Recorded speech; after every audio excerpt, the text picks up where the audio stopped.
Ako nga pala si Proy, call center agent sa gabi, tatay sa umaga. Gusto ko din yumaman ng walang ginagawa pero hindi yata posible yun. Tara, samahan niyo ako maglinis ng electric pan at hindi din ako sigurado kung gagana pa to pagkatapos.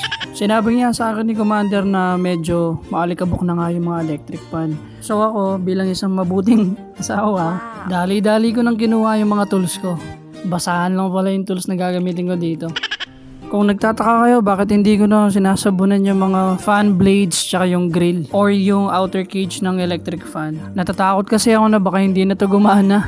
Dati kasi no naglilinis ako ng electric fan kapag binabasa ko or winawash ko yung mga parts na yun. Hindi nagagana yung electric fan. I think twice ata na nangyari sa akin yun. Kaya ngayon minimake sure ko na gagana talaga to.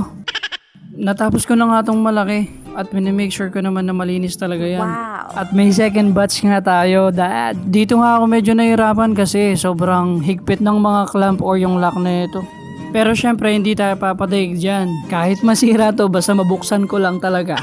Kailangan nyo din talaga i-make sure na malinis yung electric fan kasi yung alikabok na ito nagdudulot ng mga sakit. Iba't ibang sakit. Yung tipong pagkagising mo sinisipon ka, medyo maano yung lalamunan mo. Sanhi yun ng maraming electric fan. Pero kung ganun yung nararamdaman mo at wala kang electric fan, baka sa aircon mo yan, idol.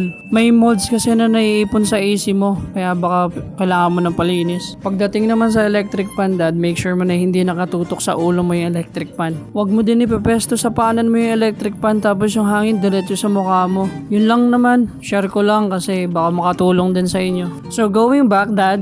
Wow, going back.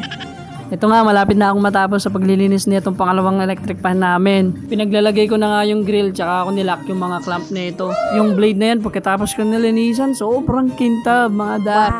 Naglinis lang ako ng electric fan pero feeling ko sobrang productive ko na ngayong araw.